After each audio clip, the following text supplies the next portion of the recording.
journal. Bénédicte Kanda. Merci de nous recevoir chez vous pour le journal. Madame, Monsieur, bonjour. Au sommaire, accompagner les femmes pendant la période sensible de grossesse jusqu'à l'accouchement, c'est le but du programme Wezu. Mis en place par le chef de l'État Faure Eswazina Nyong'Singbe, ce programme réduit considérablement la mortalité maternelle et néonatale. La campagne nationale de vaccination contre le papillomavirus démarre lundi prochain. Elle concerne toutes les filles de 9 à 14 ans. Le papillomavirus est le virus responsable du cancer du col de l'utérus chez la femme. La foire internationale de Lomé ouvre ses portes dès demain mercredi pour 12 jours d'échanges commerciaux. Constat de l'avancement des préparatifs dans ce journal. Et puis sport, football, se rattraper, c'est la mission des éperviers cet après-midi face aux Lions de la Teranga. Au stade de Kégué, le Togo et le Sénégal s'affrontent pour la deuxième journée des éliminatoires du Mondial 2026.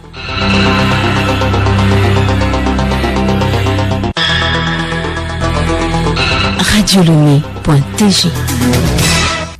Merci de nous suivre. Pour rendre l'inclusion sociale forte, durable et augmenter l'espérance de vie des femmes, le Togo, sous l'impulsion du chef de l'État Faure Eswazina Nyong'Singbe, a mis en marche un programme d'accompagnement de la femme enceinte et du nouveau-né dénommé Wezu.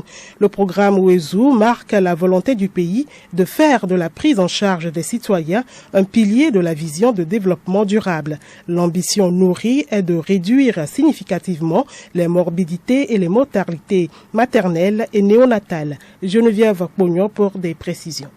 Le programme ouvert à toutes les femmes enceintes vivant au Togo dès la confirmation de l'état de grossesse, y compris les personnes étrangères résidant.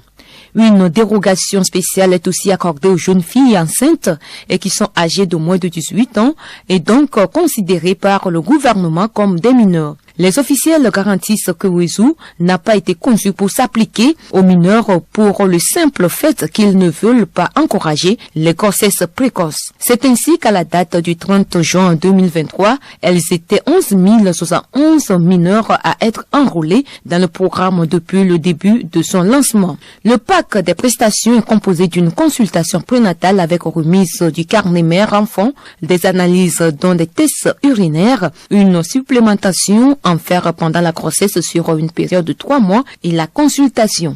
Un forfait est aussi prévu pour l'hospitalisation, l'achat d'un kit d'accouchement, le suivi postnatal, l'achat de certains médicaments, etc.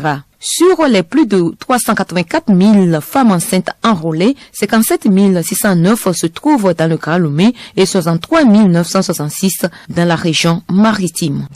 Un sujet qui concerne également les femmes, campagne nationale de vaccination contre le papillomavirus, le virus responsable du cancer du col de l'utérus. Elle démarre lundi prochain et concerne toutes les filles de 9 à 14 ans. Juliette Camdet. La campagne de vaccination se déroule sur toute l'étendue du territoire. L'infection par le papillomavirus est sans signe. Les premières manifestations du cancer apparaissent plusieurs années plus tard et à un stade avancé. Faire vacciner les enfants offre l'avantage de lutter contre cette maladie redoutable. Adewi Pirenam, point focal promotion de la santé à la direction préfectorale à Goué. Le cancer du col de l'utérus est un cancer qui attaque les femmes. La morbidité est vraiment élevée. Chaque année, il y a plus de 3 millions de femmes qui sont infectées par le cancer du col de l'utérus. Et donc, cette campagne vient à point nommé sauver les vies, surtout nos jeunes filles qui ne sont pas encore sexuellement actives. Ça permet quand même d'éviter la survenue de ce cancer-là chez les filles. Le cancer du col de l'utérus est le deuxième cancer chez la femme. Le vaccin est disponible depuis longtemps, mais coûte cher. Cette campagne de vaccination est l'occasion de le rendre disponible pour toutes les cibles. Nous retrouvons Adewi Prenam. Entre 2016 et 2017, il y avait eu une phase pilote Et cette phase pilote concernait beaucoup plus la préfecture de Tchamba et d'Aguenivé, ancien Golfe. Et cette phase pilote a connu vraiment une réussite parfaite. Mais au jour d'aujourd'hui, quand nous parlons de la vaccination, il y a des hésitations parce qu'il y a des rumeurs qui courent sur les réseaux sociaux, que cette vaccination vise à stériliser les jeunes filles. Je m'inscris en faux. Cette vaccination ne vise pas à stériliser les jeunes filles parce qu'aujourd'hui, l'État a pris sur lui la charge de pouvoir payer ce vaccin qui lui revient très cher pour préserver la santé de sa population et en l'occurrence les femmes qui en souffrent énormément. La campagne court du 27 novembre au 1er décembre prochain. À partir du 4 décembre, ce vaccin sera ajouté à la vaccination de routine. Il s'agira de vacciner toutes les filles âgées de 9 ans. Merci à vous, Juliette Kamdé. Santé toujours, des soins de qualité pour les enfants. Les étudiants de 6 pays de la sous-région ouest-africaine en spécialisation de chirurgie pédiatrique sont en séminaire depuis hier à Lomé.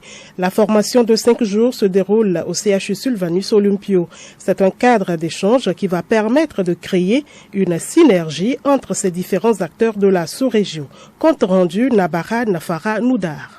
6 pays de l'Afrique de l'Ouest, notamment la Côte d'Ivoire, le Sénégal, le Bénin, la Guinée-Conakry, le Burkina Faso et le Togo, prennent part à cette formation. Ce 14e séminaire d'enseignement de la chirurgie pédiatrique est structuré en 2 phases. Pierre Nyasingbe, chirurgien pédiatre, coordonnateur du diplôme d'études spécialisé DES au Togo. Il y aura la phase théorique et la phase pratique. Et nous allons suivre des cours et nous allons également opérer. Alors ce séminaire est situé dans le cadre de la formation de transfert de compétences d'une chirurgienne française qui est là avec son équipe qui va opérer des enfants que nous, dans le service, nous avons recrutés depuis quelques temps. Nous espérons que nos collègues médecins venus dans le cadre de ce séminaire d'enseignement tireront profit et chacun dans son pays pourra prendre en charge tout enfant qui présente une malformation anorectale et également tout enfant qui présente une élongation du plexus brachial.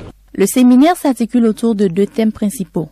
Le premier porte sur les malformations anorectales et le second sur les traumatismes du plexus obstétrical. Nous retrouvons le chirurgien pédiatre. Les gens l'appellent communément dans nos milieux imperforation anale. Mais pour nous, médecins, chirurgiens pédiatres, on appelle ça malformation anorectale parce qu'il y a plusieurs entités dedans. L'enfant peut naître, il n'a pas d'anus. Il peut naître, il n'a pas d'anus, mais les selles peuvent couler par le vagin, par l'urètre, par exemple. Le plexus obstétrical, c'est un accident obstétrical. Au cours de l'accouchement, ça peut arriver que la sage-femme, la coucheuse, exerce une pression, soit sur le cou, sur le bras, et va provoquer une déchirure d'un paquet nerveux qu'on appelle le plexus. Et de ce fait, lorsque l'enfant naît, il y a une impotence fonctionnelle absolue, c'est-à-dire il ne va pas bouger le bras. Et là, il faut déjà commencer avec le kiné et secondairement, si le kiné ne marche pas, le chirurgien pédiatre prendra ses enfants pour les opérer et faire des transferts de nerfs. Pour le développement de la chirurgie pédiatrique spécialisée, l'ONG Chaîne de l'Espoir travaille en collaboration avec les professionnels de santé africains. Espoir Tadjiti, chef de mission de la structure au Togo. La chaîne de l'espoir intervient au Togo au niveau de 2 programmes, le programme santé scolaire, le programme soins hospitaliers. Et au niveau du programme soins hospitaliers, nous avons un programme dédié spécialement à la formation des DES de chirurgie pédiatrique. Et dans le cadre donc de cette formation, nous appuyons les séminaires qui rentrent dans le cursus donc de formation des chirurgiens pédiatriques et nous accompagnons l'université à former ces chirurgiens afin qu'ils puissent répondre à la prise en charge des enfants ayant besoin de la chirurgie pédiatrique. À ce jour, plus de 500 médecins pédiatres ont bénéficié de ces formations. Le séminaire a bénéficié du soutien de l'association de bienfaisance CFAO. Nabara Nafara Noudar. La journée de la fatigue, le fait de se sentir faible physiquement est observé tous les 21 novembre des années impaires. Comment combattre la fatigue quand on en souffre régulièrement? Hervé Segbonou nous en parle dans ce dossier. La fatigue est normale après un dur travail, mais quand elle intervient régulièrement et se prolonge, c'est un signe de malaise qu'il faudra soigner. Le combat contre la fatigue demande l'adoption d'un certain comportement alimentaire. La consommation des fruits riches en vitamine C tels que l'orange, le citron ou le pamplemousse est conseillée. Il est aussi recommandé de manger des légumes comme les épinards, riches en vitamine B et en magnésium, lesquels participent à la production de l'énergie. À part ces fruits et légumes, boire du thé est un bon remède. Vert ou noir, le thé stimule l'organisme et permet d'élever la concentration et de soulager la fatigue. Combattre la fatigue demande également la pratique d'une activité sportive, comme la marche, qui aide progressivement à améliorer sa santé physique. Pour finir, une autre méthode est de se coucher tôt et à heure fixe pour améliorer son sommeil. Hervé Segbonou, dernier sujet santé, une patiente recouvre la parole après une greffe de larynx, une première en France. Cela faisait 23 ans que la patiente âgée de 49 ans n'avait pas prononcé un mot. Depuis plus de 2 décennies, elle respirait par trachéotomie sans pouvoir parler à cause de complications liées à une intubation après un arrêt cardiaque. Il a fallu d'abord trouver une donneuse. Ce n'est pas une mince affaire car il faut un larynx avec des caractéristiques anatomiques parfaitement compatibles avec la receveuse en termes de sexe, poids, taille et groupe sanguin. Actualité de la primature, la première ministre Victoire Toméga-Dogbe a reçu en audience hier Madame Anne-Marie Couderc, présidente du conseil d'administration d'Air France. Les discussions ont porté sur le développement et l'amélioration de leur liaison avec le Togo. À l'occasion de leurs 90 ans, ils affectent un nouvel avion pour le Togo. Anne-Marie Couderc au sortir de l'audience. Nous avons profité de l'opportunité de fêter les 90 ans d'Air France, dont 76 ans de liaison avec le Togo, pour faire un point de nos relations et voir comment nous pouvions les améliorer et les développer. Donc c'était essentiellement cet objectif et nous avons eu la chance de pouvoir rencontrer la Première ministre qui nous a accueillis. Et comme nous l'avions fait préalablement ce matin avec le ministre des Transports, nous avons pu évoquer à la fois les points de satisfaction, les points également qui pouvaient demander des améliorations. Ça a été l'objet de notre discussion en sachant que nous avons un lien ancien avec le Togo et il nous paraît que dans ces périodes qui sont des périodes un petit peu compliquées, il faut renforcer nos liens. Aujourd'hui, nous avons une liaison directe Paris-Lomé, 5 liaisons par semaine en direct. Nous vous l'annoncions en titre, elle démarre déjà ses expositions. La Foire internationale de Lomé ouvre ses portes demain, mercredi. À la veille de cet événement, Radio Lomé a fait un tour sur le site. L'avancement des travaux dans les différents pavillons et stands avec Jules Salaka, Vincent Tougoué et Hélène Assabi. Les bruits de marteau et de scie se font toujours entendre ça et là sur le site du Centre togolais des expositions et foires CETEF Togo 2000. Les techniciens sont à pied d'œuvre. C'est l'heure des derniers réglages. Pendant que certains exposants sont là pour superviser la construction de leur stand, d'autres déchargent déjà leurs marchandises et apprêtent leur stand. Pour le moment, on fait ce qu'on peut quand même. Les choses se passent bien. On faisait 18 jours. Maintenant, la foire va durer 12 jours. Donc, on espère que les choses se passent bien jusqu'à la fin. Nous, on est sans son pommade. On est au pavillon mono. Le Togolais se réveille tard. Donc, ça serait bien que la publicité continue matin, midi, soir pour qu'on en profite aussi.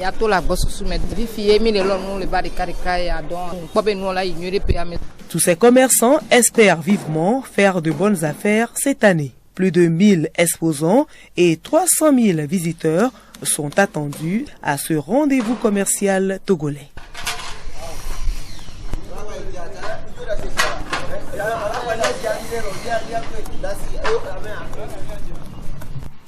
Merci à vous, Hélène Assabi. La Foire internationale de Lomé ouvre donc ses portes pour 12 jours. Exposants et publics vont s'échanger les adresses pour diverses commandes des produits fruits de l'innovation. Léontine Atogima. Opérateurs économiques, hommes et femmes d'affaires, exposants et visiteurs vont défiler au CETEF pendant près de 2 semaines. Ce sera pour des partenariats d'affaires, des partages d'expériences, des rencontres B2B et aussi pour un temps d'épanouissement. La foire internationale de Lomé est aussi appelée la foire de toutes les opportunités économiques car elle permet aux participants de nouer des liens économiques et commerciaux. La foire internationale de Lomé est l'un des plus grands rendez-vous économiques dans la sous-région. Cette 18e édition connaîtra une affluence record grâce à des innovations apportées par le directeur général Alexandre de Souza. Cette foire va passer de 3 semaines à 2 semaines, soit 12 jours. C'est pour répondre à des standards internationaux. C'est-à-dire quand il y a ces événements internationaux, c'est la moyenne de jours que les opérateurs économiques aiment passer dans un pays étranger. Donc si on ne répond pas à ces standards internationaux, ça décourage la plupart des opérateurs ou des partenaires à l'international. En termes d'innovation également, nous allons poursuivre avec la digitalisation des tickets et des espaces en vente pour cette 18e foire internationale de Lomé. Et puis beaucoup travailler d'abord sur la fidélisation des visiteurs et sur la qualité des expositions et même des visiteurs que nous allons accueillir. L'édition 2023 de la foire internationale de Lomé se tient sous le thème Connecter les marchés pour une forte croissance des échanges commerciaux. Léontine Togima, la suite de cette édition avec cette information de la CENI que nous présente Clarisse Tambité. Dans le cadre des prochaines consultations électorales, un recensement électoral a été effectué du 29 avril au 14 juin 2023 sur toute l'étendue du territoire national. À l'issue de ce recensement, la Commission électorale nationale indépendante CENI a procédé au traitement des données puis à l'audit externe ayant abouti au fichier électoral provisoire. En vue d'avoir un fichier électoral définitif fiable, l'Organisation internationale de la francophonie, OIF, a été sollicitée pour l'audit externe du fichier provisoire afin d'en déterminer la conformité aux normes nationales et internationales en se fondant sur les critères d'exhaustivité, d'actualité, d'unicité, d'exactitude et de complétude. Cette mission s'est déroulée du 20 au 27 octobre 2023. À l'issue de ce processus, le président de la CENI porte à la connaissance des responsables des partis politiques, de la société civile et des autres parties prenantes, ainsi que de l'opinion nationale et internationale, que le fichier électoral définitif reconnu fiable pour les prochaines élections régionales et législatives se présente comme suit. Nombre brut d'électeurs recensés, 4 332 936. Nombre d'électeurs radiés, 129 225. Nombre total de CRV prévus, 4 624.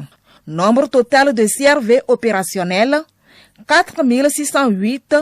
Nombre total d'électeurs du fichier électoral définitif, 4 203 711, dont 2 262 396 femmes, soit 53,82%, et 1 941 315 hommes, soit 46,18%. Le président de la CENI renouvelle ses sincères remerciements à tous les acteurs impliqués dans le processus du recensement électoral et à toute la population pour sa forte mobilisation. Nota bene, prière notée que c'est le présent communiqué qui fait foi. Merci à vous Clarisse Tambité. Un mot de sport, l'actualité c'est le face-à-face Togo-Sénégal cet après-midi à partir de 16h au stade de Kégué à Lomé. Ce match permettra aux éperviers de rattraper leur retard suite au nul 1-1 contre le Soudan.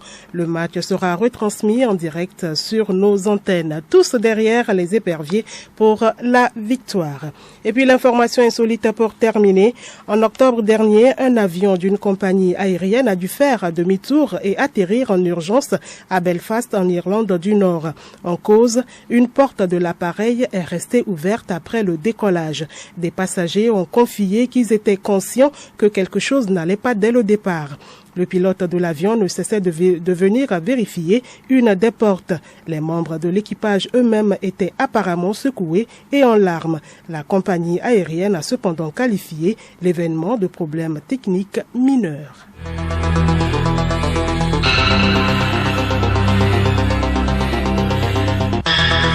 Madame, Monsieur, voilà qui met fin à cette édition de la mi-journée. Merci à tous de l'avoir suivi. Le rappel des grandes lignes. Accompagner les femmes pendant la période sensible de grossesse jusqu'à l'accouchement, c'est le but du programme Wezu, mis en place par le chef de l'État Faure Essaouna Gnassingbé. Ce programme réduit considérablement la mortalité maternelle et néonatale.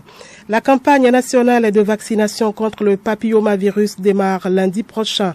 Elle concerne toutes les filles de 9 à 14 ans. Le papillomavirus est le virus responsable du cancer du col de l'utérus chez la femme. Et la foire internationale de Lomé ouvre ses portes dès demain mercredi pour 12 jours d'échanges commerciaux. Vous avez suivi le constat de l'avancement des préparatifs dans ce journal. Et puis en sport, football, se rattraper, c'est la mission des éperviers cet après-midi face aux Lions de la Teranga. Au stade de Kégué, le Togo et le Sénégal s'affrontent pour la deuxième journée des éliminatoires du Mondial 2026. Excellent après-midi sur nos antennes.